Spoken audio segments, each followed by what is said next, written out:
Ya, ini saya suka nih kalau ditanya dari awal ya. Menurut pengakuannya Mr. Sanjay bahwa ikatan ya hukum yang terjadi pada saat peristiwa yang di Polda Jawa Timur itu kan yang punya kuasa itu di kantor Elsa Sharif terdapat dua nama ya, yaitu Bu Elsa Sharif dan Bapak Vidi Galenso. Kan ini tidak disebutkan dan tidak diakui sampai hari ini bahwa Farhad itu kuasa hukumnya juga di saat itu. Ini yang jadi pertanyaan kita nih. Kenapa di pernyataan Sanjay sesuai dari pernyataan ini ya, bahwa FA diceritakan di tanggal 25 Desember 2019 pernah menerima secara tunai uang sebesar 30 miliar. Ya kan? Di rumah Mr. Sanjay melalui istrinya. Karena Sanjay saat itu kan ditahan di Polda Jawa Timur. Ini pertanyaannya. Apa kapasitas FA saat itu mengambil uang 30 miliar di rumahnya Mr. Sanjay? Sebagai lawyer kah? Atau sebagai apa? Apa dia mengatur apa? Nah, lalu kemudian tiba-tiba muncul Farhad sebagai kuasa hukum Elsa Sharif dan Vidi.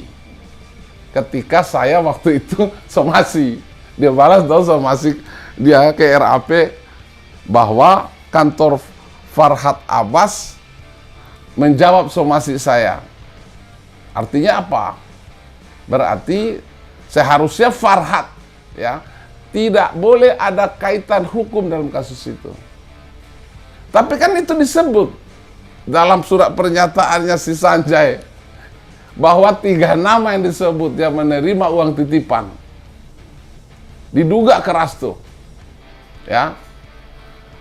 Kok bisa di Indonesia ini orang yang diduga kuat melakukan perbuatan dugaan pidana sekaligus dia menjadi kuasa hukum dalam kasus yang sama? Enak dong kalau gitu.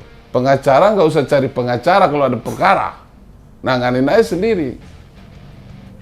Nggak ada instrumen hukum itu yang mengatur. Ya, mau siapapun dia, kalau dia yang disangka, kalau dia yang diduga melakukan sebuah tindak pidana, maka dia untuk kepentingan hukum harus mencari kuasa hukum yang lain. Ini ada apa ini? Ini harus cerdas kita. Ya. Harus cerdas. Percuma kita profesor, doktor, apa segala macam nanti.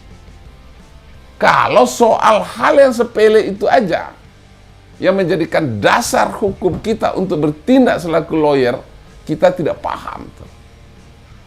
Jadi begitu. Ya artinya bisa diduga dengan kuat bahwa saudara FA menerima uang itu atau mengambil uang itu jika itu benar sesuai dengan tulis tangan pernyataan Mr. Sanjay. Kalau itu peristiwanya benar, maka tindakan yang dilakukan oleh sejawat saya itu ilegal. Itu kejahatan dalam hukum. Karena dia tidak melekat kedudukan hukumnya. Tidak punya kekuatan hukum untuk mampu menerima uang itu. Lalu di kemudian hari didalilkan bahwa uang itu adalah fee lawyer yang melekat fee lawyernya itu pada kantor Elsa Sharif. Bukan perorangan ini. Maka pertanyaannya, kalau benar itu saudara FA menerima uang itu untuk fee lawyer siapa? Ini pertanyaannya. Kalau mau tahu legal, ilegalnya pengambilan uang itu, tanyakan pada Sanjay, karena Sanjay ini yang memulai membuka ruang ini.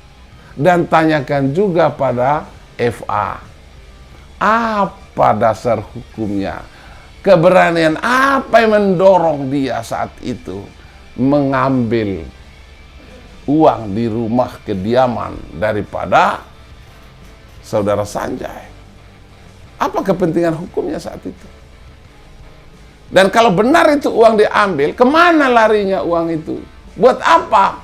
Waduh, itu bisa nanti kalau dikembangkan itu pencucian uang larinya kawan. Ya, kalau Bu Elsa Sharif menerima uang itu kan titipan dalam hubungan pekerjaan yang dilegalkan sesuai dengan surat kuasa. Kalaupun uang titipan itu dilenyapkan secara sepihak dan melawan hukum, maka larinya ke 374, penggelapan dalam jabatan, karena dia sedang bekerja. Tapi saudara FA sedang bekerja atau tidak? Tanyakan pada rumput yang bergoyang. Nah itu. Pak, bicara legal dan ilegal, sesuatu yang ilegal pasti ada konsekuensi hukum ya dong, Pak? Oh iya, jadi begini, barang siapa, kan semua di aturan undang-undang kita itu selalu mengatur barang siapa melakukan langsung, tidak langsung, tanpa hak. Kalau perbuatan itu tidak dilandasi oleh hak yang melekat, maka itulah dimasuk dalam ruang pidana adalah kejahatan. Dan itu hukumannya berat. Karena dia nggak punya hak. Nah makanya kembali ke tadi, punya hak nggak itu masuk ke ruang perkara orang itu? Apalagi menyangkut tadi mengamankan barang bukti. Karena itu masih dalam proses. Kalau itu uang pribadi Sanjay, dia katakan saat ini. Sanjay mengatakan itu uang pribadi saya. Sementara pada peristiwa hukum saat itu, Sanjay itu dalam keadaan tersangka, ditahan di Polda Jawa Timur. Barang bukti nggak itu? Kalau dia katakan Sanjay itu milik dia uang itu, barang bukti nggak itu? Itu barang bukti kawan. Kalau barang bukti berarti ada. Dia menghilangkan barang bukti dalam proses hukum yang sedang berjalan. Ngeri itu kawan. Indonesia ini harus dicerdaskan juga. Bukan oleh titel, bukan oleh apa, oleh pikiran yang jernih. Itu loh dari saya.